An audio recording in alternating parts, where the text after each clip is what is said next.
It went off and then on?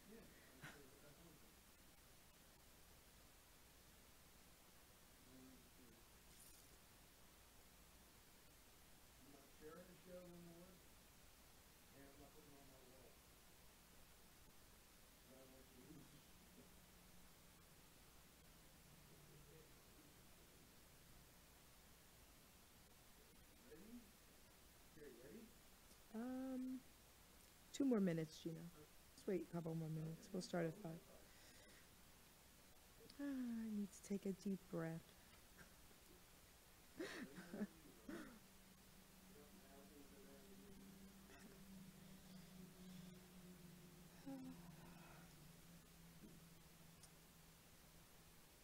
Felicia, we have a female author calling in, Leah Taylor. She wrote a book called Crack Baby. I got to meet her at the Book Expo in New York, so you're going to love listening to her. She's amazing. You might want to interview her also, Leah Taylor.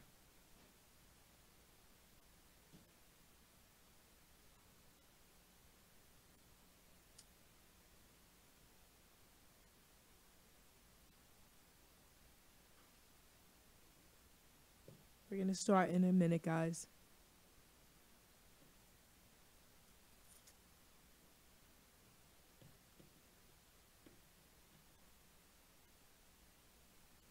Okay.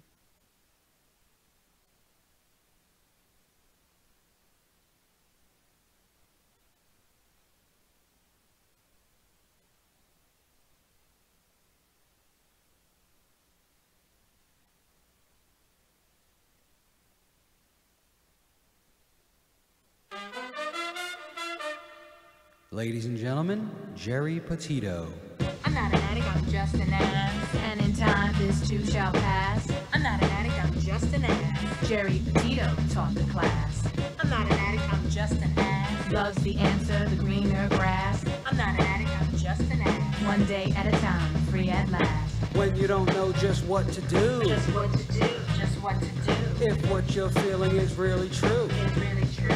Is it really true? Just keep your ideas safe and sound. Safe and sound, safe and sound. That's exactly how change is found. Change is found, change is found. I'm not an addict, I'm just an ass. And in time, this too shall pass. I'm not an addict, I'm just an ass. Jerry Petito taught the class. I'm not an addict, I'm just an ass. Loves the answer, the greener grass. I'm not an addict, I'm just an ass. One day at a time, free at last. Hello, everyone, and welcome to the Jerry Petito Show on HamiltonRadio.net.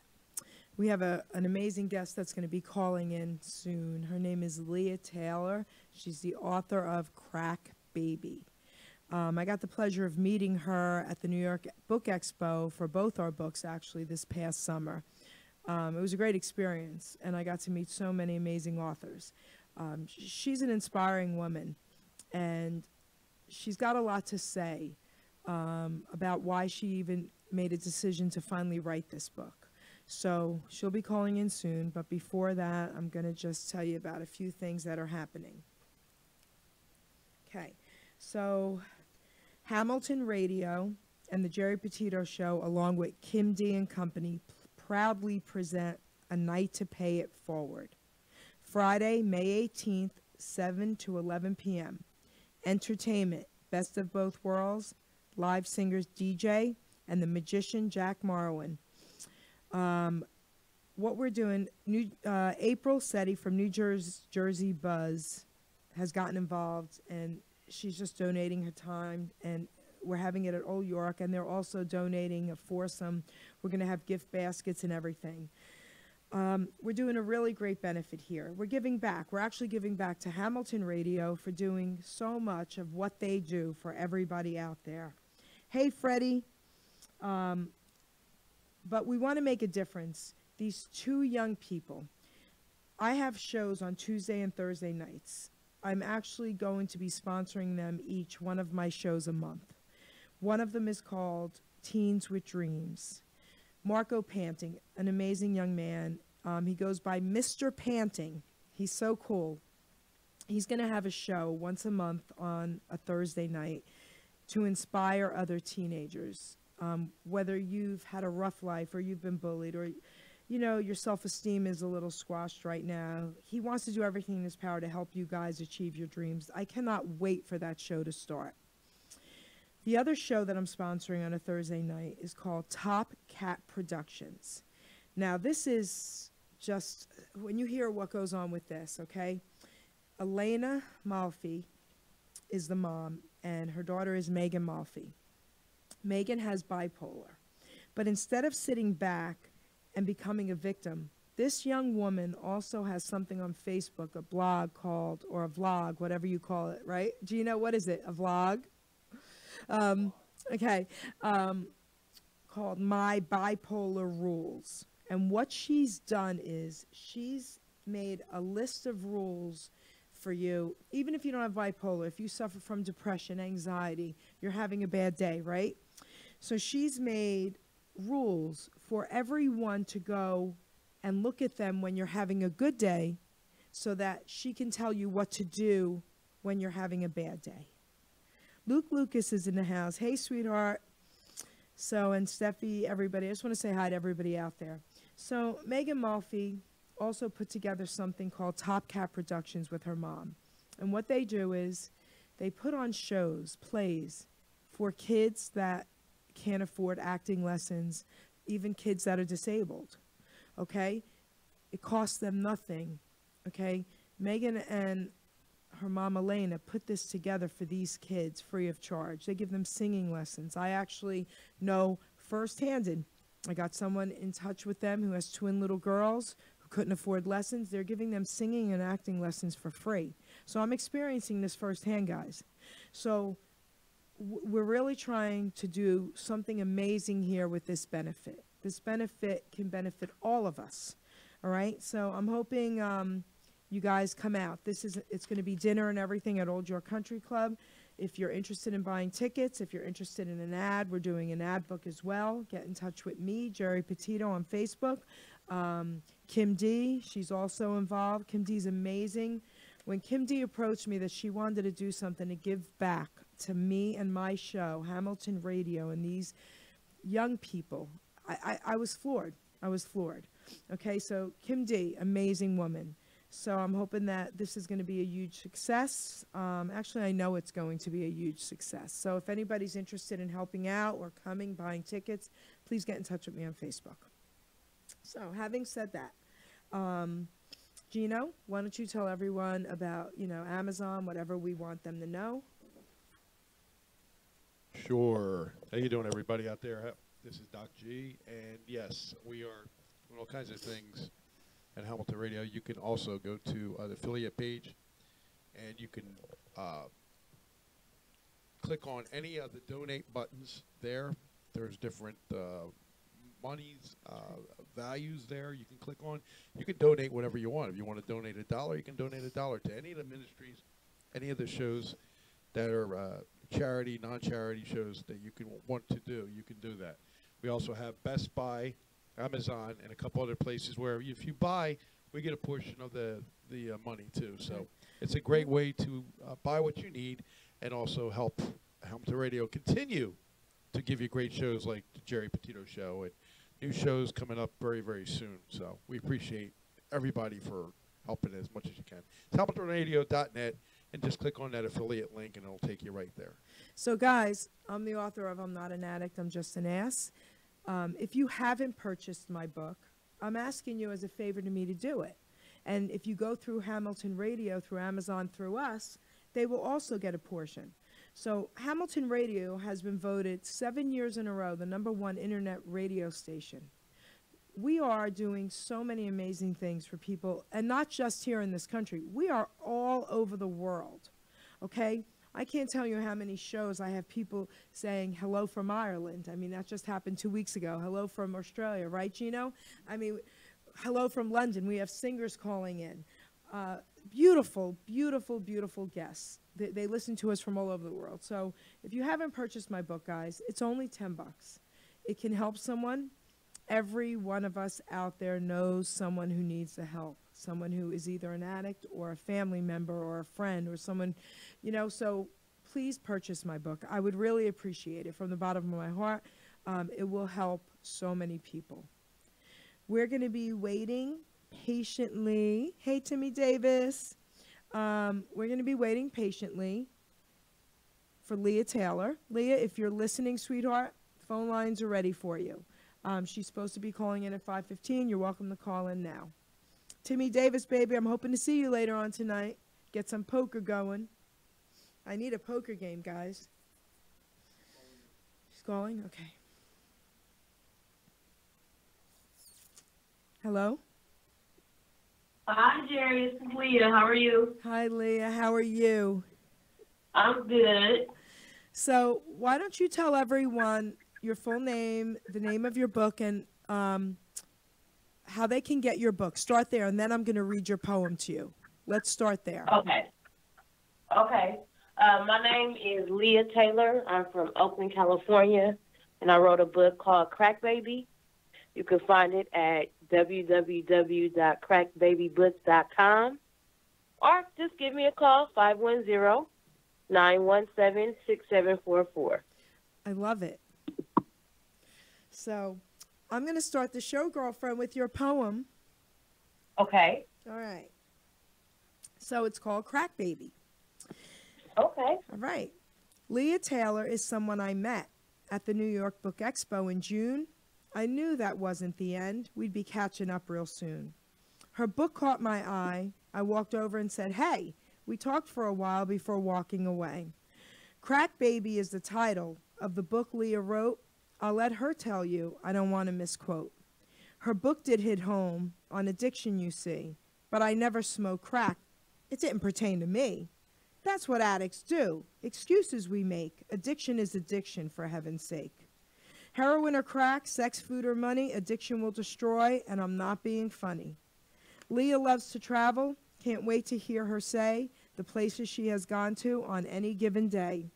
She's talented and smart. I'm telling you, it's true. On a softball scholarship, she went to college, too. So she's also athletic and beautiful at that. One day I know for sure she ain't no one's doormat. One thing I know for sure, she ain't no one's doormat. At 16, she started writing. A screenwriter now is she. Damn, this lady's awesome. She's anything she wants to be. A producer and rap artist, that really blew my mind. Women like you are not easy to find. Music and dancing you love. Roller coasters you like to ride. Tell me, Leah, I'm nosy. Do men in your life run and hide? That's for you, girlfriend. Yes. That's a beautiful poem. I love it. So definitely all about me. So, tell me what places you've been to. Let's see. I've been to Hawaii, Bahamas, Dominican Republic, Mazatlan. I've been all over the United States. I went to school down south, so in Alabama, Louisiana, Texas, Florida. Yeah, I've been all over. Okay. And like I love to travel, so I'm definitely going to go more places. Just so you know, we have a few other authors and entertainers watching you right now. I just want you to know that, and Sarah Morris is one of them, okay? So you have a lot of people watching you on my end. And a couple of my friends that I know are in recovery are also watching. So that's right. Before we get into your book, because I really want to talk about that, obviously, but before we get into your book, tell me about softball. Oh, tell me about you being a rap artist. Oh, yeah. Okay, so I think I became interested in rapping in college. I had no intentions at all, but my cousin, she's a rapper, and so since I'm a writer, I wanted to write songs for her, but she's a writer too, so she didn't need them. So she was like, well, you have the voice for it. You need to start rapping. I'm like, nah. The more time passed, more people started telling me, you need to rap, And then so my other cousin, he did a beat for my female cousin who rapped, but she ended up not using it. So I ended up using it, and I ended up trying to give it a shot. And I've been rapping ever since. That was like 2002, I want to say. And then after that, I just, I practice. And one time, I used to go in the studio, and they used to call me One Take Jake because I practiced so much and so hard that I would go in there and get it on the first take. And that's like unheard of. So, But, so wait, so you've been doing this now for 16 years? yes. So then, since you've been doing it for so long, you won't have a problem with doing something right now off the cuff for me.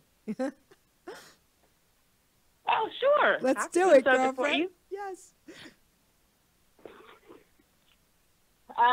Let's see. I got bumblebees, forget butterflies. When I think about my baby and my hip-hop ride, yeah, it stings.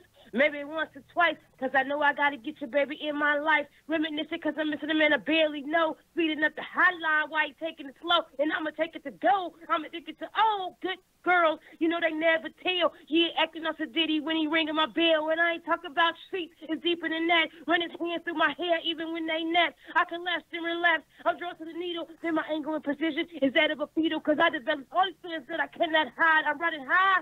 I think I found the one, but only if you want it, because I'm second to none. Second to none. That's really cool.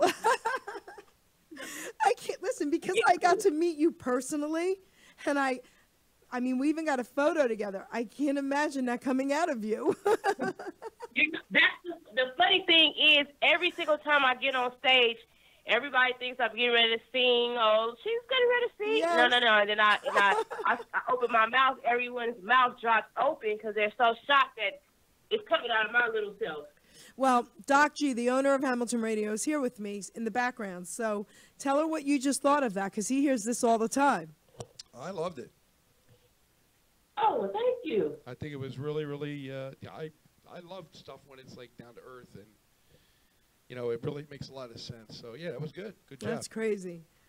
I just can't believe that came out of you. So I want to tell you someone who's watching. Her name is Felicia L. Reed.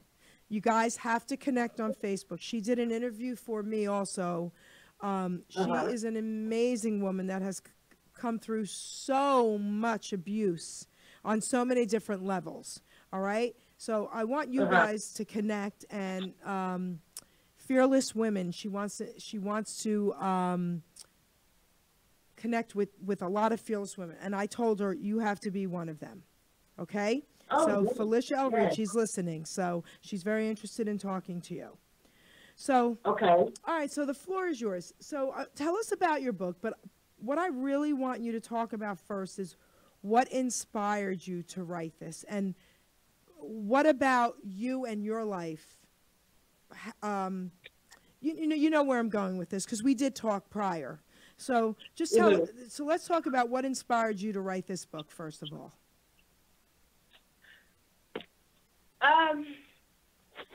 To be totally honest, this was a while ago when I was working for FEMA, and I was actually in LA. Although I'm from Oakland, California, so it's something that I've seen every day. I'm very, very thankful to God that it was not in my own immediate family.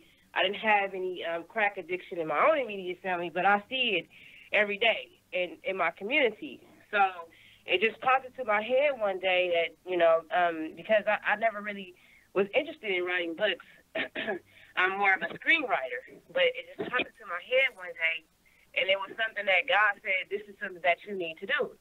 And it took me a long time to actually finish it because I started working on it. And then one day somebody broke into my house and stole all of my computers. And so the book was on my computer. And then I was pretty much devastated because losing my work is much worse than losing any kind of equipment,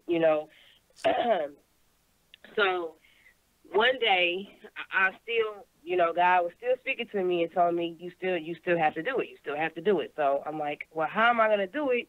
And I don't even have it. But it had to have been him, because one day I started looking through all of my work, and the book, I when I started writing it, I wasn't at a computer. I was at work. I'm always writing when I'm at work or wherever I have a little downtime. So the book was in my possession, all scattered around, because I started writing a chapter here, a chapter there, and I was able to find it and piece it all together. Oh, wow. And then from there, I finished it, continued to write it in a notebook because, like I said, I write when I'm at work.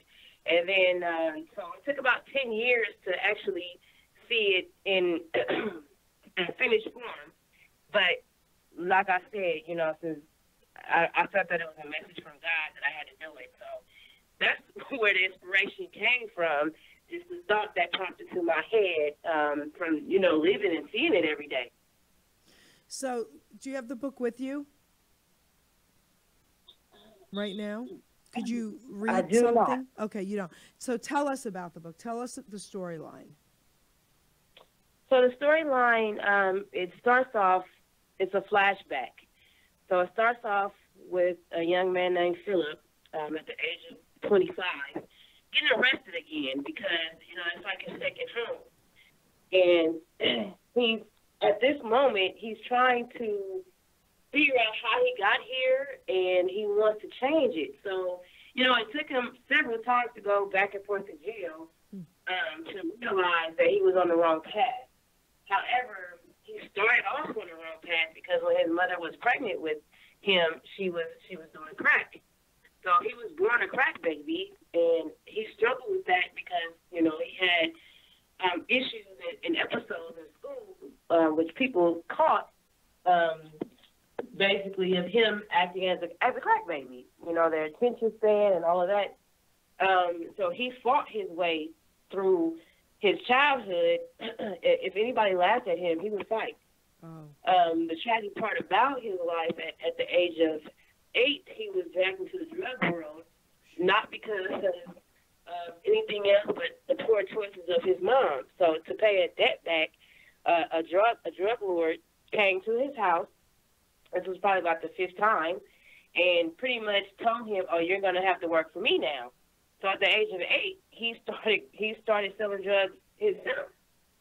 He became kind of addicted to it because it was a better life. He was finally able to buy shoes and buy clothes and buy food for his stomach, and he ended up caught in that game for a long time. However, you know, once he got a little older, he figured that this is the same thing that happened to me, and I don't want to do this to anybody else. I don't want anybody else to have to grow up the way I did. So that's when he started slowly changing his life around. After that, he, you know, tried to turn his money to legit money and changed for the better, and he started mentoring young kids that, you know, pretty much went through the same thing that he did. So, you know, when I hear you talk about the story, you know, an 8-year-old little boy, it's almost unfathomable to me that could really happen to an 8-year-old. But it happens every day out there, doesn't it? Yes, it does. Oh, yes. For many different reasons, and most of them are forced into it because they have no other choice. In this case, you know, he was forced into it because of a debt that he had to pay for his mom. But sometimes they're forced to go out there by their own parents to start bringing money into the house. Okay. So Felicia Reed is asking, is this based on a true story? So you answer that. It is not based on a true story per se, Right. but the events that happened in the book, it did happen to people that I know. So it's a collective story from, you know, other people that I know, things that happen. But it's a true story because, like I said before, in our communities, you know, it's something that happens every single day. I still drive down the street and I see 40-year-olds on the corner selling drugs. I still see it every single day. It's crazy, right? The same when I was a kid, they were kids, you know, out there selling drugs. Now they're grown and they're still out there selling drugs because sometimes you have no other way out. You back and forth from jail. When you get out, nobody wants to give you a chance, a decent chance, so you're forced to go back out there and start selling drugs again, killing people again. So your book your book ends, I'm going to use the word happy. It's a happy ending? Yes, it's a happy ending, although it's a lot of tragic Yep. incidents that happen along the way to get to that happy ending. So, what's your take? Since you've been around this personally, with your job, with watching this firsthand, what's your take on addiction? My book, I don't agree that addiction is a disease. I agree that while using drugs, your brain has a dis-ease that's happening. But I also believe that once you stop using drugs, at least for a year, you can reverse that dis-ease and no longer have it. What's your take on this from what you've experienced out there? I would definitely have to agree. Okay. Of course, it baffles me to understand why people even try in the first place when they can see for themselves that those commercials that they used to make a long time ago, and they cracked the egg into a pan. That's right. And they would say, "This is your brain on drugs." That's right. That's what it is, because I see people going crazy every single day, and I just, especially kids that I went to school with, and I see them now, and they look totally different, and the drugs eat up their face. It's more sad than anything else. And then to know that people are getting rich off of killing other people, because in the long run, that's what they're doing. They're killing other people slowly but surely. But I do believe that, you can, once you get healed, you can continue on with your life. Yep, absolutely. I did a lot of research when I was writing my book, Leah, and it's something ridiculously low, like 7% of the people that go through rehabs and then AA, NA, get well. It's so low. They have to finally take a look at things and say, we're doing something wrong. We have to stop teaching the addict that they're powerless. We have to stop teaching them they have a disease. We have to start treating this like they have a sickness now that can be healed. And teach them that they are not powerless, that they can do this. I wish, I'm only one person, but I wish I could take this on. I help people every day, but I can't take on the world with this. I think the addict also wants to believe. It's easier for them to believe they have a disease. Woe is me. I'm powerless to continue on in the nonsense. Mm-hmm. So at the end of, I don't need to know the ending of the book, but a little bit more like about what goes on in in his mind. What finally makes him realize he wants to change? What happened there? What light bulb went off? Well, the last time that he went to prison, he could have been facing a life sentence. And it kind of clicked in his head like, this is not what I want for myself. I can do better. There has to be more to the world and more to life than what I'm doing. So he started reading books, and he started to educate himself, because especially when he was in school as a kid, he didn't have a great attention span, but also he didn't really care about school. He just knew that he had to go, but that was about it. So he didn't take it seriously or anything like that. He did more fighting than anything else in school. Well, you mentioned jail. And, through this radio station, through this radio show of mine, I've got to interview so many different people about so many different things. And, every time people tell me certain things that I never thought about, okay, I start realizing how crazy things are out there, even crazier than I ever knew. Like, for instance, criminals. The majority of criminals, when they get out, they want to get back in.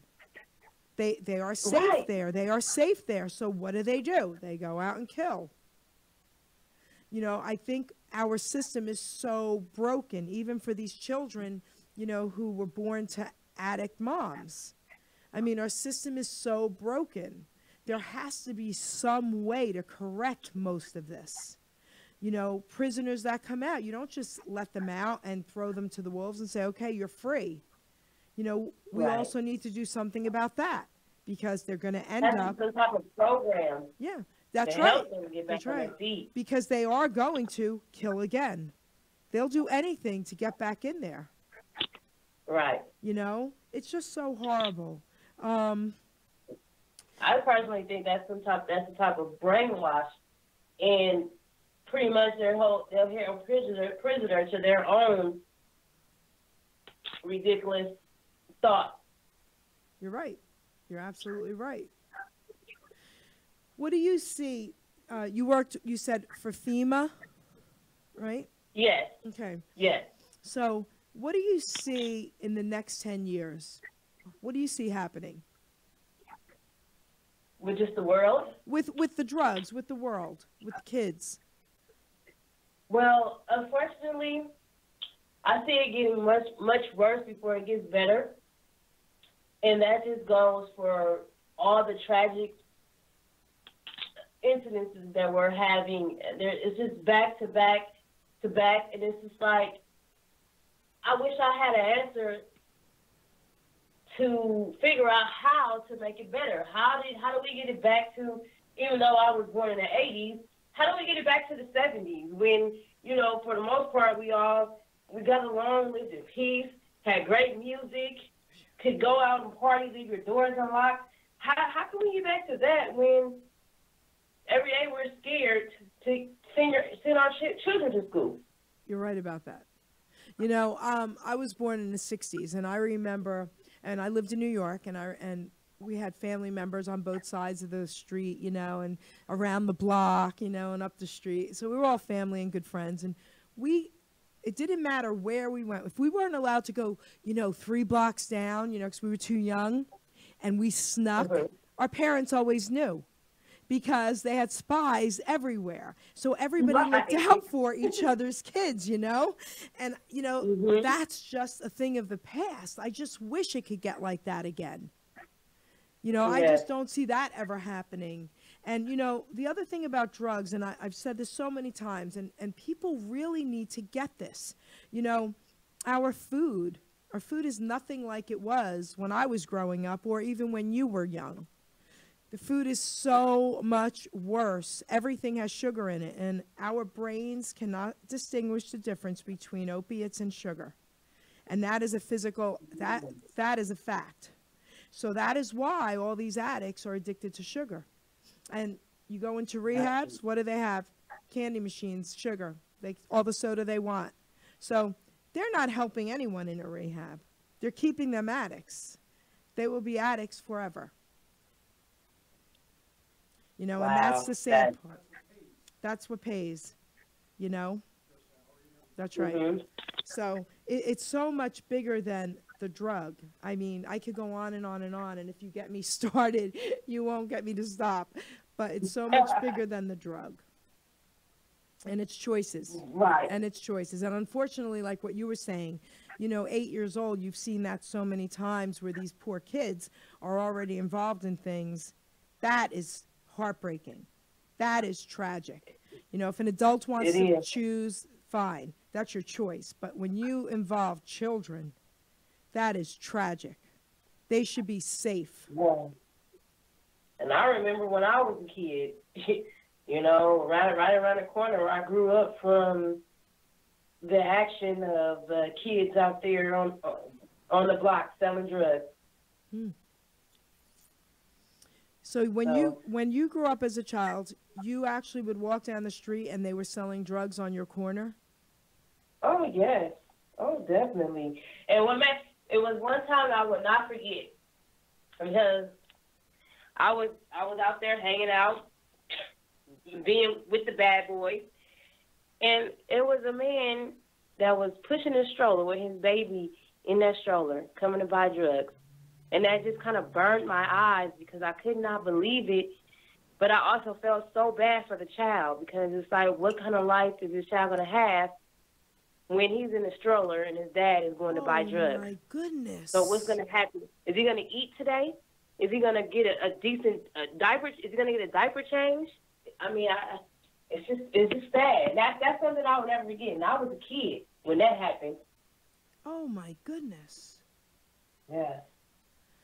Okay. So I'm sure I put that in the book too, you know, because it's just real life.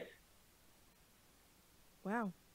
That's real life, but that's heartbreaking. Yes, it is. You know, wow. I don't even know what to say to that you witnessed that. Yes.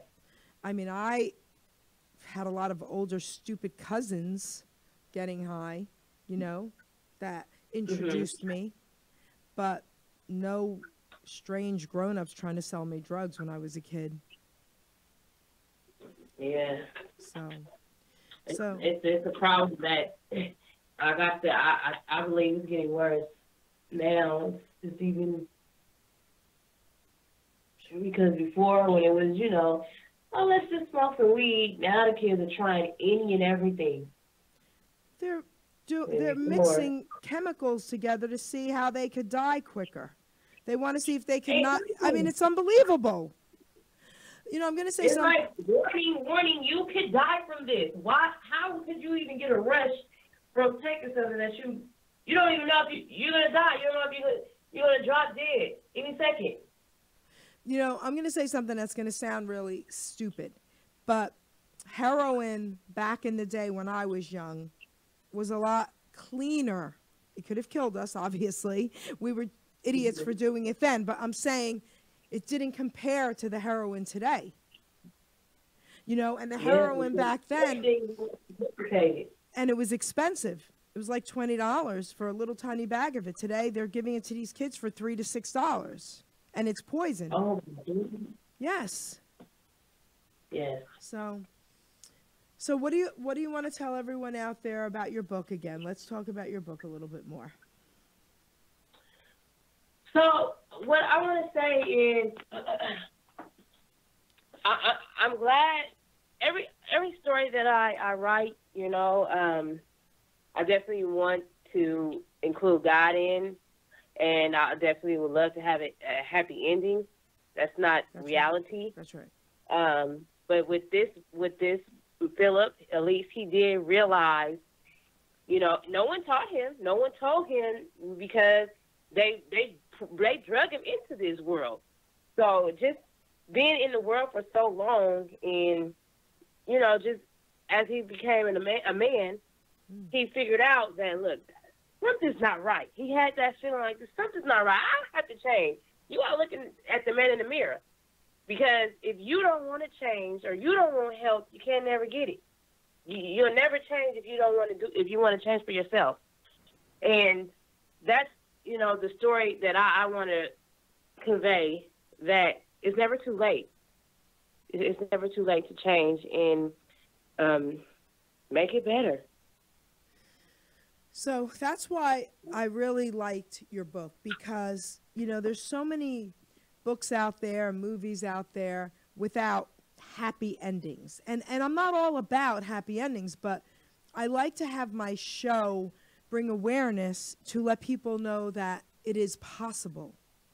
You know, you know, and that's why I really wanted you to call in about your book, because your book does show that. It shows people that, listen, you can do this. It's not impossible. And you're right. It's never too late.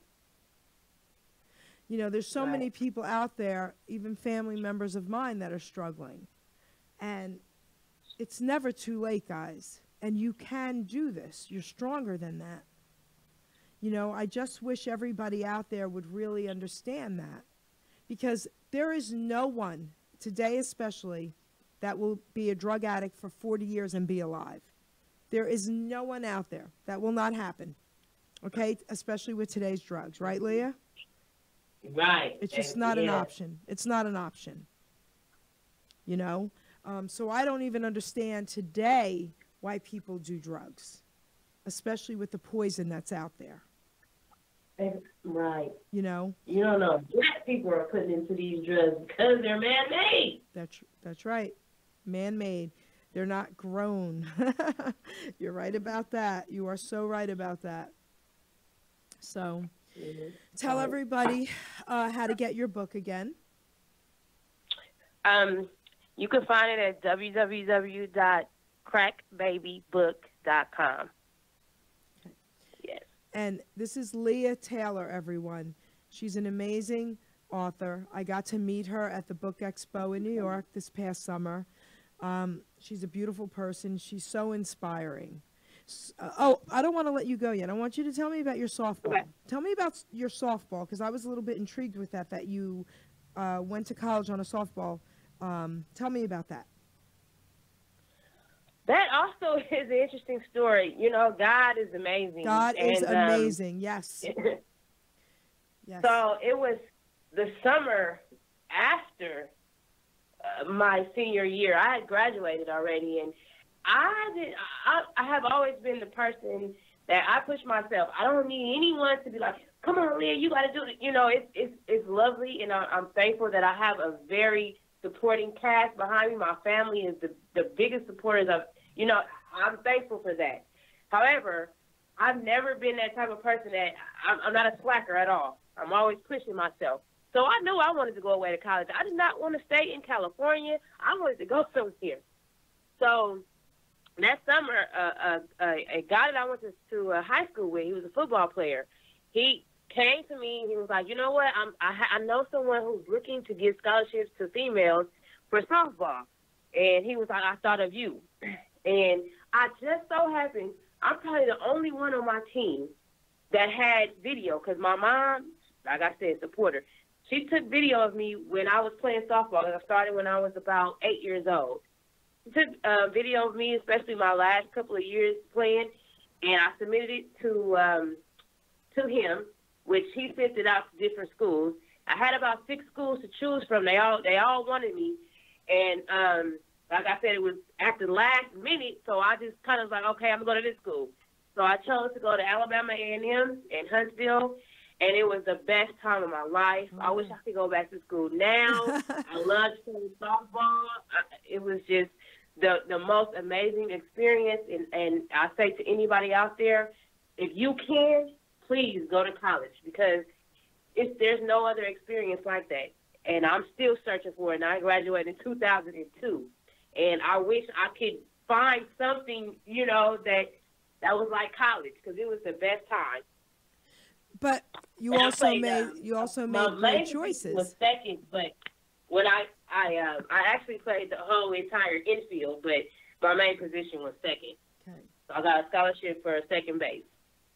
Wow, that's awesome. But you also made great choices while you were there. You didn't do dumb things. You weren't an ass. Right? You weren't an ass like my book. Yeah, we had our parties for sure. But yeah, I never right. tried any drugs. See, there you go. Never. There you go. But, you know, you reference God, and I just, you know, I'm a Christian. I love God. And if it wasn't for God, I mean, I wouldn't be here, that's for sure, with some of the dumb choices I made when I was young.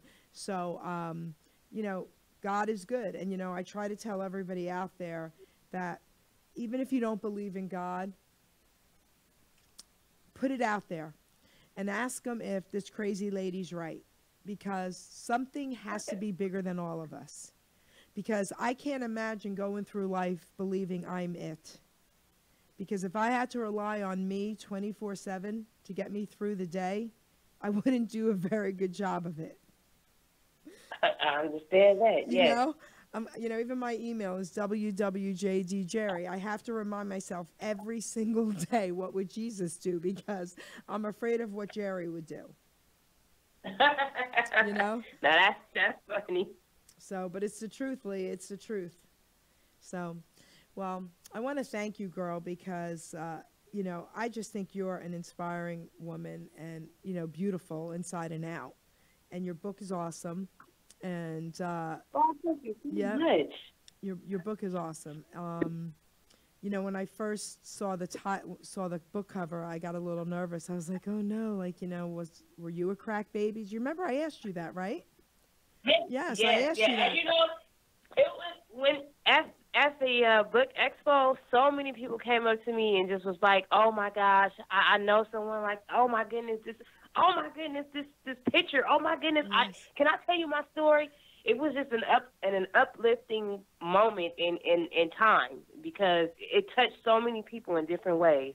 Yes, I'm So- sure it did.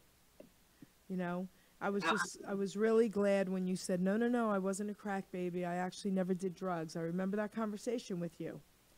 So, Mhm. all right, my darling. Well, I want to thank you for calling in. You have a few more minutes if there's anything else you want to tell everyone out there about yourself or your book. Huh.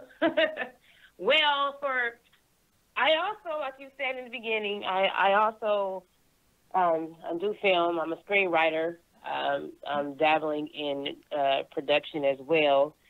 So I'm just in entertainment. Like I said before, I'm an industry bombshell waiting to explode. I have been at this for 22 years. I have not reached my plateau. I have not gotten to where I want to be. But you know, I enjoy doing it. I will be glad when I don't have to work for anyone else, and I'm just working for myself. I started a company called Chaotic Entertainment, and with that, I'm doing modeling, music, and movies. That's how I started in the entertainment industry in the first place. I was a model. Oh, I used to model. You know, back in the day when I was a model size. so wait, Now- you were a now- model? So wait. Wait. I have to interrupt you for 1 second. So you were a model and a softball player. I didn't Yes. think the two went hand in hand. All right, continue on. I know, 'cause you know what? Thank God I didn't get too bruised up. I didn't come home with too many cherry bruises. I was good. You know, that's crazy. But yeah, so that's how I started in the industry. I started modeling, and then I started writing, and then I started writing movies and books, and I just kind of expounded and went all over the place with what I do. And so I'm always learning. I always have a book in my hand because I need to know everything about everything in my industry. And I believe that you can't do anything in this industry without knowing the business first. And that's how a lot of people are getting taken advantage of. And I believe that that's why God is still, you know, preparing me. I'm not ready yet. It's so much I still need to learn so I can go out there and become a teacher to kids that want to do the same thing that I'm trying to do. But unfortunately for me, I didn't have anyone to ask, oh my goodness, can you show me how to walk the runway? But now I can teach kids, you know, if they want to get into modeling, I can teach that. Or, oh my goodness, what do I do about a music contract? First of all, you need to read it. You need to have a lawyer look over it, and you need to understand what's going on in that contract because you don't want to sign over your life and you don't get anything out of it. So many people, I feel like the music industry is notorious for just taking advantage of people. And like I said, I want to be the one that kids can come to and ask for free help and not try to take advantage of anyone. So, Chaotic Entertainment, you can reach me at 510-917-6744. I do a little bit of dabbling in everything, and if I don't, then I know someone who does. So, wait, I want to ask you something, Leah. Do you see Sure. yourself making a movie out of your book? It's amazing that you said that because as soon as my sister saw it, she didn't even open the pages yet. My sister is one of my number one supporters. She said, this is going to be a movie. She called it without even thinking about it. That's the first thing that came out of her mouth. This is going to be a movie. So it will be one day. I just don't know when. Do you think you would play in it? Would you be like maybe the mom? It's crazy. That's also crazy that you said that because I'm also an actor. If push comes to shove, I've acted. I've done plays. I've done commercials, and I do everything pretty much entertainment. So if I had to act in it, then I would. But see, I think Absolutely. you should. You know, you could be like Sylvester Stallone, the female version. right? Oh, he yeah. wrote his script, Mhm. and look at what happened to him in his life because of that. You know, Right. do you know his story about that? I don't actually. I know that, like you said, he wrote it, and of course it blew up. You're talking about Rocky, correct? Yep. Well, I'm going to tell you about his story. You could check this out, okay? I might have little facts, not accurate, but I know the gist of the story. So apparently he was homeless and he had a dog. Oh, my goodness. He wrote the script. He needed money for food. He had to sell his dog for like, I want to say $25 or $50 or something. And Wow. they wanted to buy his screenplay off of him for like 200 grand, 150 grand, whatever it was. I'm not sure of the exact amount, but at least 100 grand, whatever it was. And he said, absolutely not. He said, I need to act in this. Two to 4 weeks later, 2 weeks after he sold his dog, he got money from it. And he was able to buy his dog back, and it cost him like $1,000 or something from the guy to get his dog back. Yeah. And then, look, he played in the movie, and you know the rest. So nothing's impossible. Exactly. It's just, You know? it's just a matter of God showing up and saying, hey, it's your turn, so let's go. But you should play in it, and you should also rap in it. That's what you could be, a rap artist in the movie. Right. Well, I'm definitely, with my movies, I'm definitely going to be on the soundtrack. That's another reason, because, entertainment, everything goes hand in hand. You can't have one without the other. So you cannot have a movie without music. That's so I'm right. definitely going to be on the music Okay. in my so movie. That'll be cool. But I would love to see your face in that movie. I could say, I know her. I hugged her. You know? So, Yeah, that would be awesome.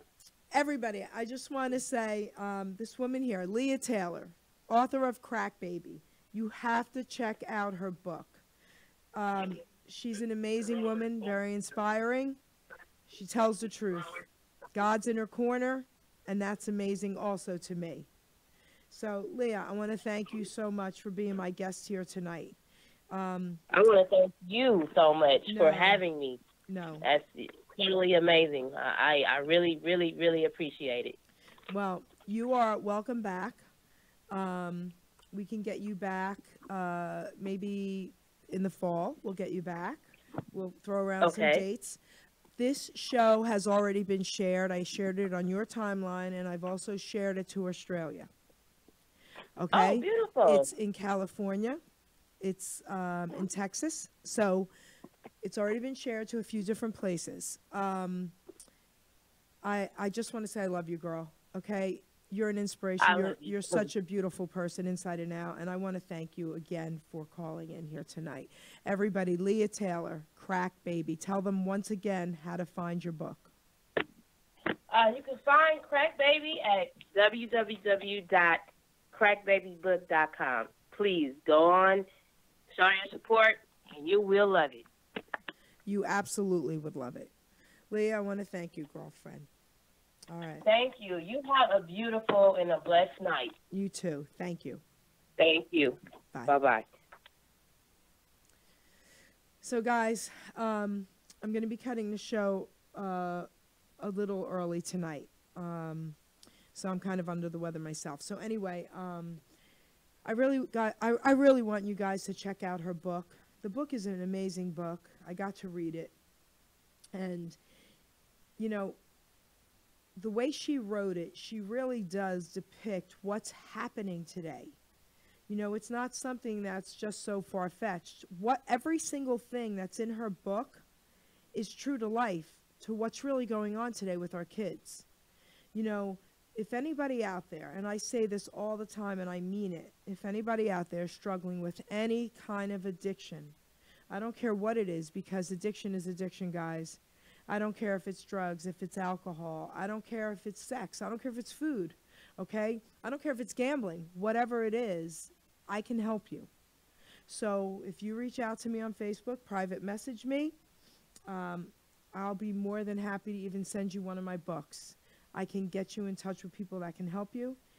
if someone out there is in such despair that they have a family member or a good friend that they know is struggling, and they know the person's gonna die, because that's all that happens. That will always be the outcome. It might not be right away, but it will absolutely be the outcome, guys.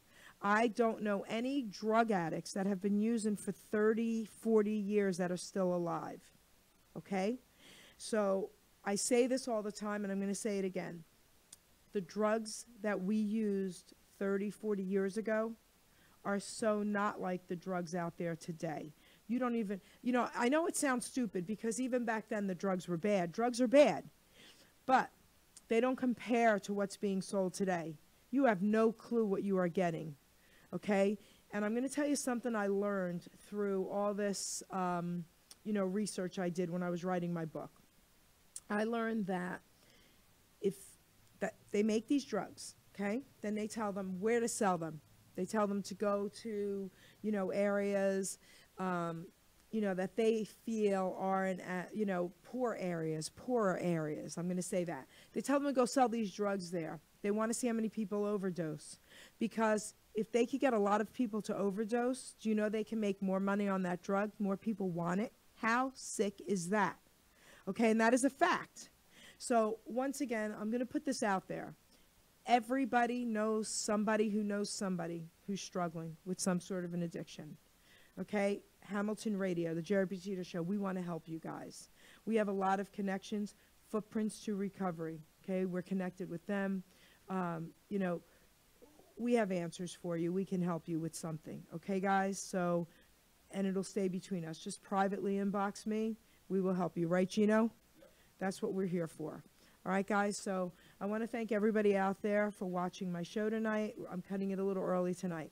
I also want to thank Leah Taylor one more time. Leah, I love you, girl. All the glory to God, that's for sure. And Felicia L. Reed, please get in touch with her. All right? She will do a really great interview, because you are definitely a woman who deserves an interview like this, okay? Everybody else out there, I want to thank you again. All right? And we're off.